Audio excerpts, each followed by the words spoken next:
Yes, friends, now we are going to see your fifth question. That is the last one of this chapter. That has been given. Following is the balance sheet of Messrs. Competent Limited as on 31st March 2013. ठीक है, ये आपको 31st March 2013 की balance sheet given है. Equity shares of ₹10 fully paid 12,50,000. Revenue reserves 15 lakh. Securities premium 2,50,000. Profit and loss account 1,25,000. Secured loan में 12% debenture 18,75,000. Unsecured loan 10 lakh. Current maturities of long term boring 16,50,000. Fixed assets और current assets भी given है. Company wants to buy back 25,000 equity shares of ₹10 on 1/4/2013 at ₹20 per share. Buyback of the share is duly authorized by its article and necessary resolution passed by the company towards this. The payment for buyback of shares will be made by the company out of the sufficient bank balance available as a part of current assets. Comment with your calculation whether the buyback of shares by the company is within the provision of Companies Act 2013. If yes, pass the necessary journal entries towards the buyback of shares and prepare the balance sheet after the buyback of shares. Okay friends, तो अब इसमें आपको वापस से वही 3 test करने हैं. Share outstanding test, resource test और साथ में डेट इक्विटी रेशियो टेस्ट. तो जब हम बात करेंगे इस वाले क्वेश्चन के लिए, तो सबसे पहले शेयर आउटस्टैंडिंग टेस्ट को जब आप देखोगे तो 12,50,000 का 10 से करा तो 1,25,000 शेयर्स हो गया, राइट. तो 1,25,000 अगर मैं शेयर्स लूंगा आपके,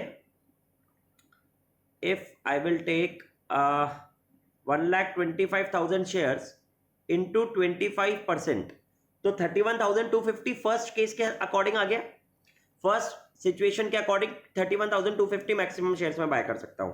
अब सेकेंड कंडीशन अगर मुझे देखनी है तो आई बिलीव सेकेंड कंडीशन होता है रिसोर्स टेस्ट. तो when we have to check that resource test now, तो I believe in this question if you will check, आपके पास इक्विटी शेयर तो 12,50,000 हो गया, ये रहा 12,50,000.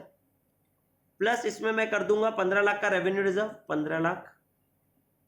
फिर इसमें मैं प्लस कर दूंगा सिक्योरिटीज प्रीमियम 2.5 लाख और प्रॉफिट एंड लॉस 1,25. तो मिलाकर के हो गया ये 3,75. तो मेरे पास टोटल अमाउंट इसमें आ रहा है 31,25,000. इसका पहले मैं 25% निकाल दूंगा, तो मल्टीप्लाइड बाय 25%, तो मेरे पास आ गया 7,81,250. और इसको मैं डिवाइड कर दूंगा 20 से, तो मेरे को पता पड़ जाएगा मैं 39,062 शेयर्स बाय कर सकता हूं. तो पहले वाले से हमने निकाले थे 31,250, दूसरे वाले से निकाले हमने 39,062.5. और कंपनी मगर प्रपोज तो 25,000 शेयर ही कर रही है, तो इसका मतलब ये अभी तक दोनों की तो लिमिट में आ गया. अब हम थर्ड देखेंगे आपका. We are going to check your third test. Third condition अब हम चेक करेंगे जहां पर debt equity ratio after buyback 2:1 होना चाहिए. तो उसके लिए what I have to do is, first I have to take equity before buyback. और वो इक्विटी बिफोर बायबैक मेरे पास equity share capital plus revenue reserve securities premium profit and loss account में कर दूंगा, तो वो 31,25,000 आ ही रहा है. अब मैं उसमें से माइनस करूंगा हाफ ऑफ डेट. तो जब मैं डेट लूंगा तो डेट में मेरे पास हो जाएगा एक तो 12% डिबेंचर 18,75,000 के, दूसरा हो जाएगा अनसिक्योर्ड लोन 10 लाख का, और तीसरा हो जाएगा मेरे पास current maturities of long term borrowings. अब आप इस बात को समझना, आपको एक कंफ्यूज करने के लिए दे रखा है current maturities of long term borrowing. अरे करंट मेच्योरिटीज है मगर है तो लॉन्ग टर्म बोरिंग ही, तो it is also included in our debt. It is not your current liability बेटा, ये तो current maturities of long term borrowing है.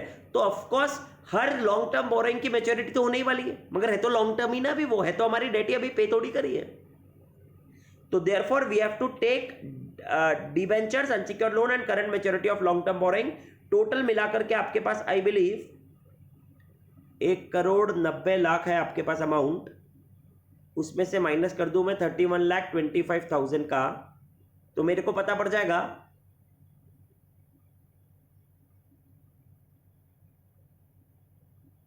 हाँ सही कर रहा है ना मैंने, नहीं थोड़ा सा एक जीरो मेरे हिसाब से.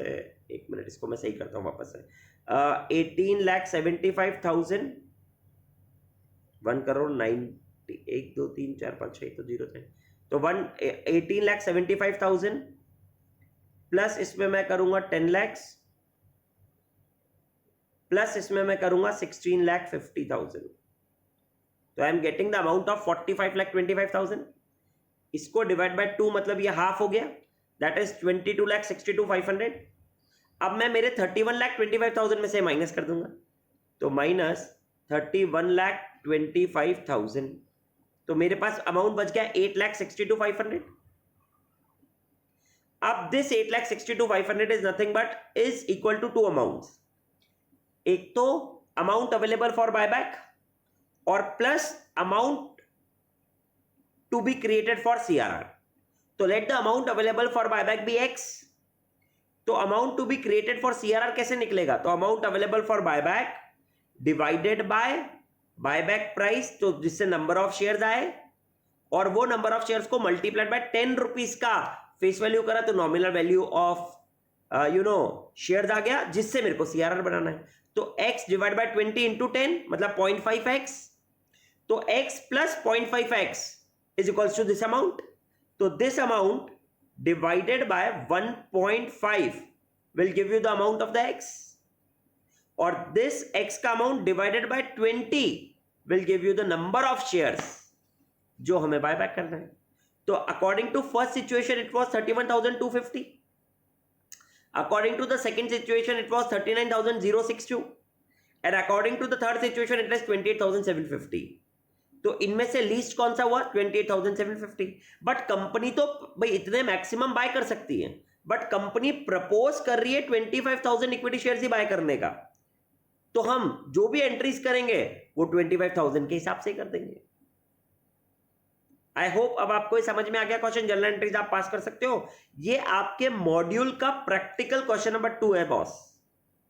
व्हेन यू विल चेक ना, देखो ये मॉड्यूल का जो आपका प्रैक्टिकल क्वेश्चन नंबर 2 है ना, ये रहा, ये एग्जैक्टली सेम है। Following is a summarised balance sheet of competent limited, company wants to buy back 25,000 equity share. तो अब जो मैंने आपको तीनों दिखाए थे वो आप चेक कर सकते हो, मैंने आपको ओरली करके बताया था। आप इसके सॉल्यूशन में देखोगे तो देखो फर्स्ट टेस्ट में इसने कितने निकाले, 31,250 जो मैंने आपको बताया।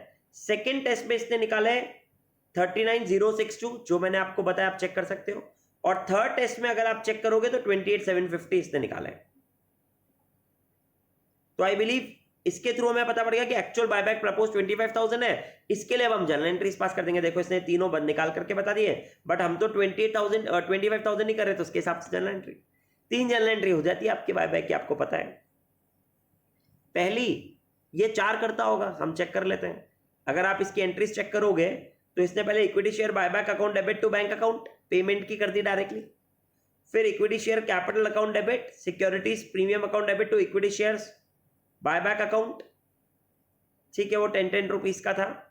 और फिर रेवेन्यू रिजर्व से इसने सीआरआर भी बना दिया, जितना हमने बायबैक करा उतना ही इसने डायरेक्टली सिक्योरिटीज प्रीमियम लिख दिया, वो हम प्रीमियम ऑन बायबैक करके राइट ऑफ करते हैं। That is how you have pass this entry. Now you can prepare the balance sheet, वो तो आपको फॉर्मेट से पता ही है, तो आप पूरी की पूरी balance sheet as it is बना लोगे। बायबैक जब हो जाएगा तो उतना एक तो करंट एसेट्स में से माइनस कर देंगे और एक उतना शेयर कैपिटल में से माइनस कर देंगे, और वो शेयर कैपिटल में जो माइनस करा उसका तो सीआरआर बन गया, तो रेवेन्यू रिजर्व्स में आ जाएगा। तो that is how you will prepare this and you will prepare this notes. चलो, this is how you have solved this question. अब आप आपके मॉड्यूल के भी बाकी के सारे इलिस्ट्रेशंस ट्राई करो, क्वेश्चंस ट्राई करो, कोई प्रॉब्लम लगे तो you can ask me that time. Thank you very much friends. इसके थ्रू आपका buyback of shares chapter complete होता है। इसमें कुछ इक्विटी राइट्स की भी बात बता रखी है। वैसे इसका एक क्वेश्चन नंबर 3 है, वो इक्विटी डिफरेंशियल राइट का क्वेश्चन है, वो मैं आपको एक बार ऐसे ही समझा देता हूं, मॉड्यूल का ही अलग से क्वेश्चन है जो, तो आप इसको चेक करो। WXYZ hold equity share capital held in the proportion of 40, 30, 10, 20. ABCD hold preference share capital in the proportion of 30, 40, 20, 10. If the paid up capital of the company is 40 lakhs and preference share capital is 20 lakhs, find their voting rights in case of resolution of winding up of the company. तो हमारी paid up share capital जो है वो 40 lakhs है और preference share capital 20 lakhs है, तो इसके अकॉर्डिंग वो आपसे बोल रहा है कि उनका राइट्स कितना कितना होगा। तो I want to tell you कि हम उसको कैसे सॉल्व करेंगे। तो आई कैन से इनका जो शेयर कैपिटल है वो 40, 30, 20, 10 है, और ABCD का आपको दे रखा है 30-40, बहुत इजी क्वेश्चन है, 30-40-20-10। तो as per paid up equity share capital of the company 40 lakhs है, वो ही पेड अप शेयर कैपिटल मतलब वो इक्विटी था, वो 40 lakhs है और जो प्रेफरेंस शेयर है वो 20 lakhs है।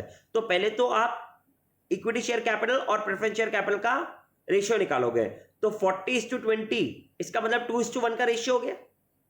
अब जो 2/3 है इक्विटी का, उसका हम 40/100, 30/100, 10/100 और 20/100 निकाल देंगे। 2:3 का 40/100, 2:3 का 30/100, ये इनका WXYZ का आ जाएगा ऐसा, और ऐसे 1/3 करके 30, 40, 20, 10 में निकाल दोगे, तो ये इनका प्रोपोर्शन आ गया सबका, and that is their differential right, ये इनका डिफरेंशियल राइट हो जाएगा। बस ऐसे आपको करना है, इसमें जो डिफरेंशियल राइट का इलस्ट्रेशन है और ये वाला, ये आपका सॉल्व हो गया।